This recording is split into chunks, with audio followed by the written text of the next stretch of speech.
Did ancient Ireland have special laws about bards and poets? Well, Dagdy Evagus Fáilte. Hi, hello, and welcome. Jon O'Sullivan from the Irish Pagan School here, and I've been making many a short hop through the ancient laws of Ireland known as the Brehon Laws. They're called Brehon Laws because the people who provide judgments, or the judges, were in fact known as Brehons, and they were a subcategory or subcaste of the Druid culture and order within ancient tribal Ireland. So the Brehon Laws really laid down the structure that applied across the entire island. So even though we know there was approximately 100, at one point, there was approximately 150 different kingdoms, each with their own tribe leader, tribe territory. The laws applied to everybody across all society. And this is why studying the Brehon laws gives us a really good insight into the structure, the values, the experiences of living in ancient Ireland.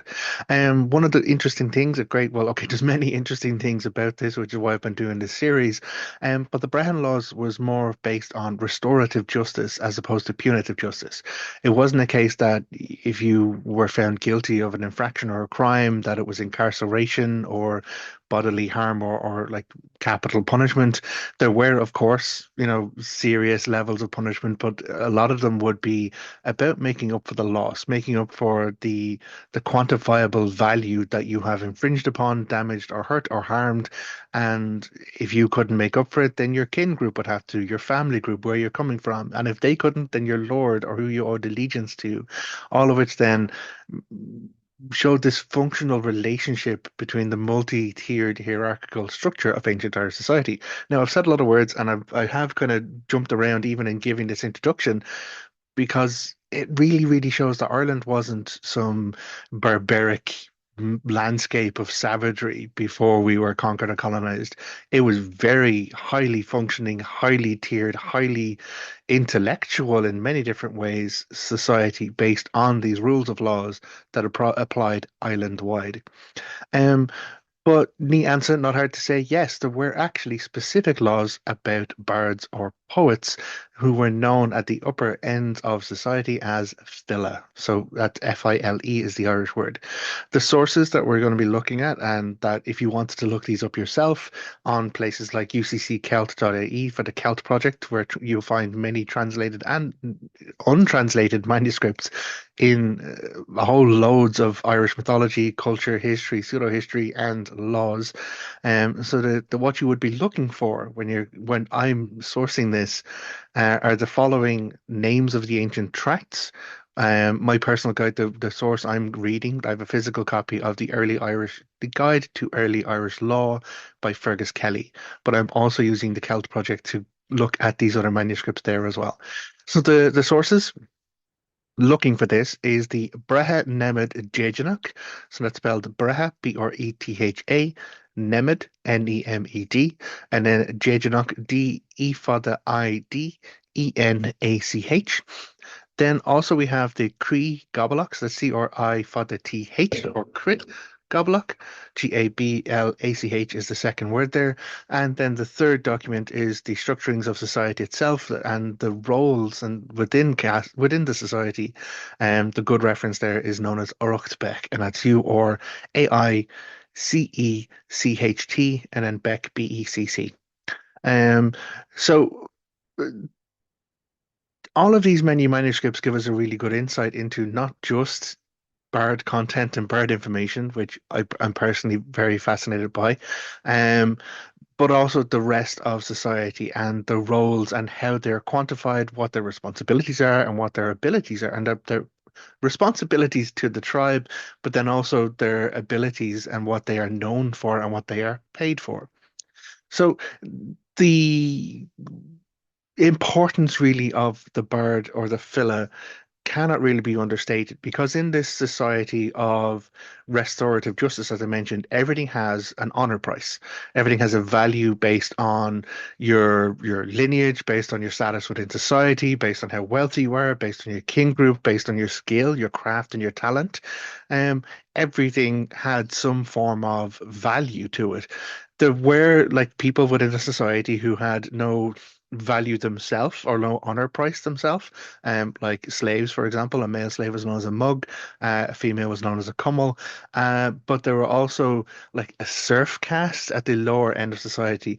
But just because they didn't have an honor price for themselves, that didn't mean they didn't have value within the culture. And so someone who, like a serf being bound to a particular land, service to a particular farmer or lord, for example, any harm done to them, there's still this cost involved that a lord or the farmer could claim against for restitution. So it was very, very detailed. Now, with all of this importance based on honor price, your honor price is being as good as your name, or the word that's used is ich, I'm not going to spell it right. I didn't write it down in front of me, but essentially it's your face. It's referred to your public perceived persona, as in your face.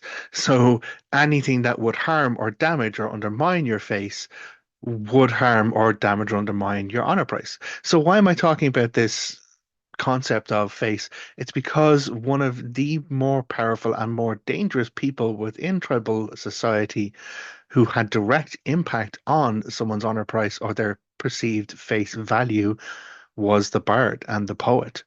So they are the only lay person within the tribe who is considered a full Nemed. So Nemed was the kind of privileged top tier within the society, and a lot of people were born into the status of being Nemed. You might be descended from people into Nemed, but that wasn't the only way in. Like, very powerful farmers, their great grandchildren could become Nemed, or people who have excellence in craft or skill could become Nemed. For example, a blacksmith or a physician, or a lawyer, a lower lawyer, not actually a full Brehon, they could become Nemed. They would gain the privileges of this privileged caste, but they would be treated as what was known as a door Nemed, D-O-F-A-D-E-R. Nemed is the word. So they are privileged like a Nemed, but they're not free to travel outside of the tribal lands. Or if they are outside the tribal lands, they are not considered a person of privilege or a person of Nemed. That was not the case with bards, or specifically the top end of Bard known as a filla. And the filla was a full free Nemed. So that was Sir Nemed, Soeor was the word Sir Nemed, Soeor, Nemed, Nemed. So that meant that if a filla traveling outside of the tribal lands still retained their rank and privilege as Nemed in the same way a chieftain or a king would. In fact, according to the honor prices and the lists of honor prices, the highest fella within any given tribal circumstance would have the same honor price as its king and chieftain. Also, when we talk about the structuring of a tribe, there were three things you had to have in order to be a tribe, which was a king, a druid or a cleric, and a filla, a poet. So this really shows that they're one of the main pillars or cornerstones of this structured society. But we need to delve in a little bit deeper and ask the question, why? Why would that be? Well, I've already touched on some of it. It was the impact of their words, their ability to change and alter someone's status based on the poetry they performed about them. Because it wasn't just, oh, well, I'll give you a nice little limerick or a rhyme or something like that. It was sagas, it was lays, it was great epic works which extolled the virtues or praise of particular individuals, or the satires, which would undermine, tear down, and expose the harsher truths of those people too. So a poet had this core ability, unlike anyone else in a tribe, to increase a person's perceived value and their perception by raising that with praise poetry, or to diminish and decrease with satires posed against them. Um, Given that this concept, as I said, the face value, the reputation that a person would have, it wasn't just, well, we know about this person, or they're well liked or they're not well liked. This was the cornerstone of the structure of society. You couldn't give any assurances for guarantees, values, or payments that were in excess of your own honor price. Also, you couldn't kind of, when you were giving testimonies or giving kind of conversations, or having a swearing of oaths, for example, the person who has the higher honor price is therefore has the bigger value, and whose oathing has more value because it's backed up by a greater value in essence, which wasn't always just down to money, wasn't just down to the finances, and a lot of this is actually pre-currency in Ireland, which is why the units of value are given as cummel or a dirt, which was a yearling heifer, or the core one was a milch cow, a cow that gave milk, a milking cow. That was the one unit essentially of value. And so a lot of things would be based around this one unit of value. And then quantifiable multitudes of milk cows would be a payment for harm done or their equivalent. So the fact that you would have someone in the society who could, by use of their words and their performances, shift and alter someone's role and state and physical rank within society was actually a big fucking deal. And no one was immune to this. The fact that a fella was Sir Nemed was privileged person in full meant that even if they're outside of their tribal lands, if they get harsh treatment or they get disrespected or someone causes harm to them, they can perform those satires. They can speak truth about that, speak truth to power, and that could lead to people losing their positions and seats. Kings were toppled and removed from power by having a satire placed against them. Now we know that some of the onuses to be a king, one of the main things in order to be a king was to not allow for a satire to be placed against you. And if you were notified that someone was going to satirize you for something you've done and you don't make right by that, you don't make up for that, you don't fix and learn and change your behavior, that satire sticks to you. And then that means you can lose your status. So the fella, this poet individual, held a very unique form of power within society because anyone below a chieftain or a king, well, they have the greater honor price, so their word carries greater weight. So how are you going to deal with that? How is anyone supposed to rival that when their word is from a legal standpoint, their word is backed up by more, so it has to be taken as a higher value. It is satire. It is this function that sits slightly outside of the society that allows for uh, accountability, really, to be placed against those in privilege and in power. Um, so the abilities of bards and Phila was not just this ephemeral praise and satire. It was actually said that their words could kill. They could actually spit the venom of satire so strongly that it became a curse known as a firt filla. And a firt filla would cause, in the lowest form, it would cause a blemish to appear on someone's face. They would end up with three marks upon their skin in their face, and that would mean that people would physically see the satire upon them. Even if they didn't know the story about it, they would physically see the satire upon them. Or, in the greatest or furthest extent of this firt filla, people would die, straight up drop to death. And we have records of this. There's two records that I pulled out to cite as my sources. There's a record of a death caused by a Firt Filla in the Annals of Connacht in 1414. Where again a fella was put upon and he spoke his Firt Filla and it caused the other person to die. It was a lieutenant colonel in that one, but there is older records, and this one I pulled out in a bit more detail from 1024. There's a Firt Filla performed by Cuan Hua Luthcon, who was at the time the chief fella of Ireland, known as the Ullagh fella. And so this is the top. All of the fellas would get together and they would pretty much have rap battles. They'd have throwdowns, knowledge tests, spitting words and verbs, and prophecy telling, and all of their abilities to put one person as the chief in all of Ireland. And so this Cuan Hua Luthcon was in 1024 the chief fella of all of Ireland, and he was attacked and struck down, mortally struck down, in that year. But as he was dying, he spat his first filler with such corrosive truth to it that it caused all of the people who came to him to kill him to rot to death within an hour.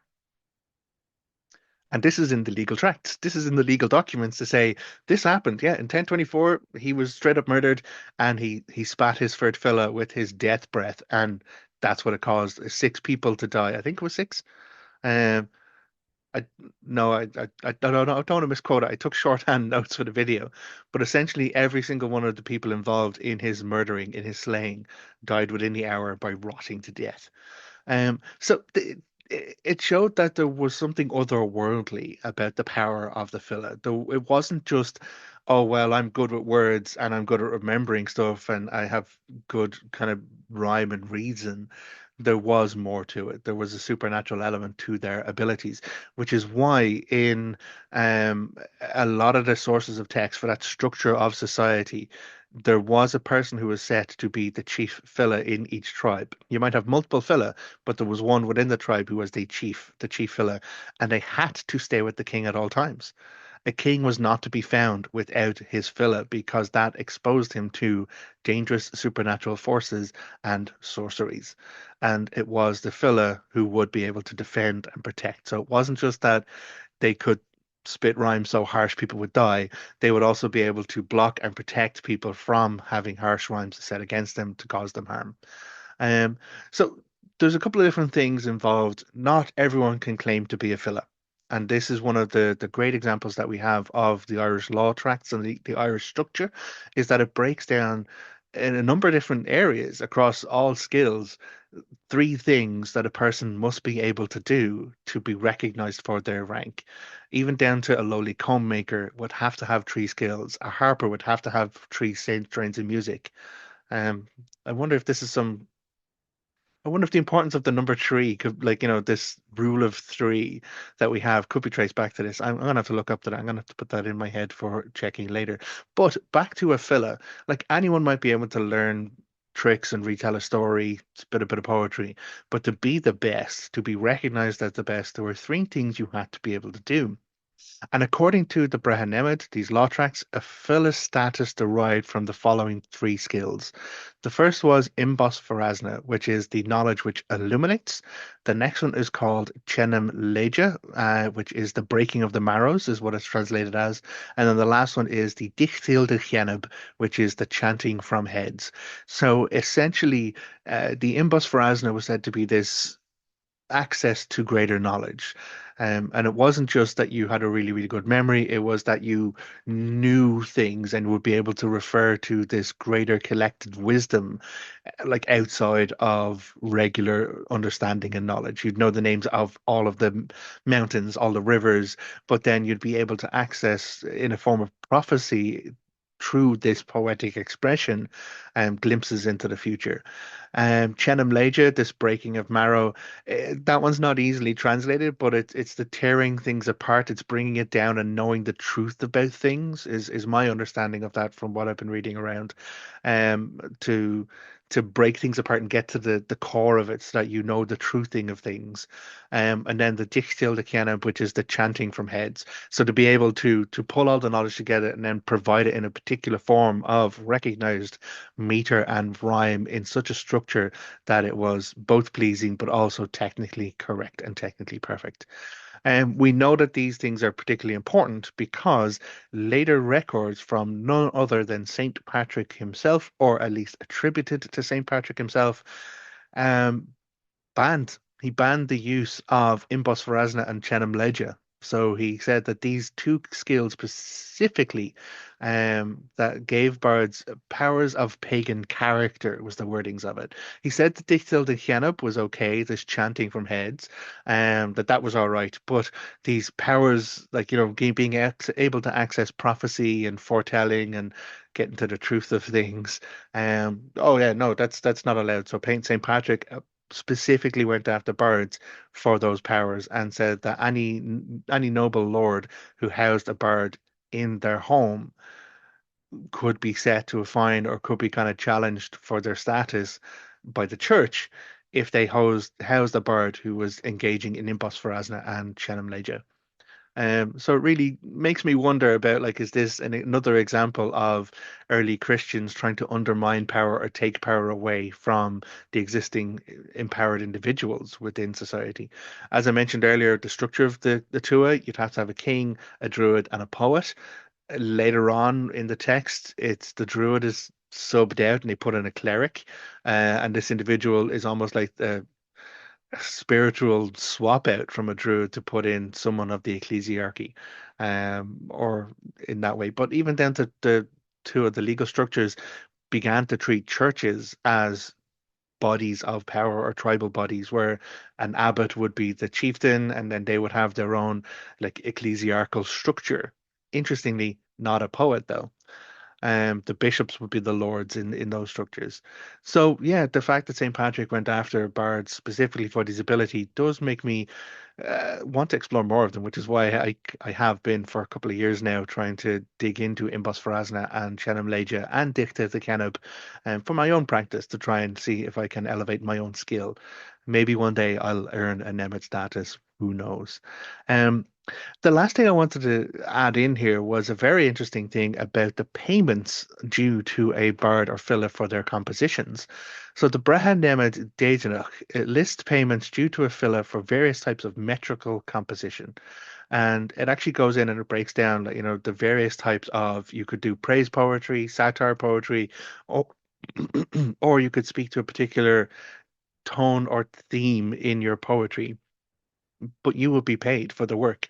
And even if it wasn't the best work ever, you would still be due a payment for having created it.